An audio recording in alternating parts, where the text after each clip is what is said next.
അറിയാട്ട ഒരു സോഫ്റ്റ്വെയർ കമ്പനിയിലെ എഞ്ചിനീയർ ആണ് ഞാൻ. എനിക്ക് പെൺകുട്ടിയോട് ചില കാര്യങ്ങൾ ചോദിച്ചറിയാനുണ്ട്. കല്യാണം കഴിഞ്ഞ് ഞങ്ങളുടെ കമ്പനിയിൽ ജോയിൻ ചെയ്ത് പണിയെടുക്കാൻ തയ്യാറുണ്ടോ?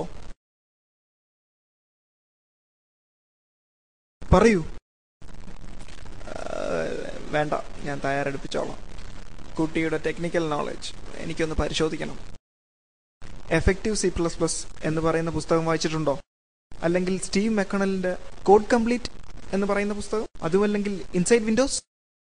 എന്താ വായനശീലം ഇല്ലേ? അതൊക്കെയുണ്ട്. മംഗളം വാരികയിലും മനോരമയിലും വരുന്ന മിക്ക നോവലുകളും ഇവിടെ ഞങ്ങൾ എല്ലാവരും വായിക്കാറുണ്ട്. അത്രേ ഉള്ളൂ? ശരി. വായിച്ച നോവലുകളിൽ ഇഷ്ടപ്പെട്ട നോവൽ ഏതാണ്? ഏതാ മോളെ? അത് ഏതായാലും പറഞ്ഞേക്കേ. ഏറ്റവും ഇഷ്ടപ്പെട്ടത് മനോരമയിലെ ഹവ ബീച്ച്. ഹവാ ബീച്ചോ? അതെന്ത് ബീച്ചാണ്? അറിയാതെങ്കിലും ഫോറിൻ ബീച്ച് ആയിരിക്കും. കോട്ടയം പുഷ്പനാഥനെയും മാത്യു മറ്റത്തിനെയും മോൾക്ക് വലിയ ഇഷ്ടാ. ഇഷ്ടം എന്ന് പറഞ്ഞ അത് സാരമില്ല. എനിക്ക് ചില നിബന്ധനകൾ മുന്നോട്ട് വെക്കാനുണ്ട്. കല്യാണത്തിന് ആർഭാടങ്ങളൊന്നും പാടില്ല.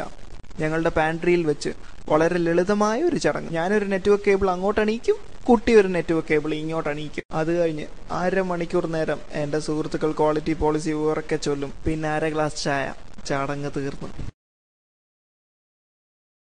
ഞാനധികം ഓഫീസിൽ തന്നെ ആയിരിക്കും, ഫുൾ ടൈം. ശ്രീമാൻ തോപ്പിൽ ബാസിയുടെ ഒളിവിലെ ഓർമ്മകൾ വായിച്ചിട്ടില്ലേ? അതുപോലൊരു ജീവിതമായിരിക്കും മിക്കപ്പോഴും. ITT ഞങ്ങളെ വേട്ടയാടുകയാണല്ലോ. ചിലപ്പോൾ അവനെ തട്ടി ജയിലിലായെന്നും വരാം. ഒരു സോഫ്റ്റ്വെയർ എഞ്ചിനീയറുടെ ഭാര്യ ഏത് ബഗും ഫിക്സ് ചെയ്യാൻ പ്രാപ്തയായിരിക്കണം. ചിലപ്പോൾ കുട്ടി NCകളെ നേരിടേണ്ടി വന്നേക്കാം. അപ്പോൾ കള്ളത്തരങ്ങൾ കാണിക്കേണ്ടി വരും. അകത്തേക്ക് വെക്കോ. അച്ഛനേരം നീ വന്നേ. താനൊരു ഭ്രാന്തരെയാണോ എന്റെ മോക്ക് ഭർത്താവായി കൊണ്ടുവന്നിരിക്കുന്നത്? എന്നോട് ക്ഷമിക്കണം, ഇത്രയും ഞാൻ പ്രതീക്ഷിച്ചില്ല.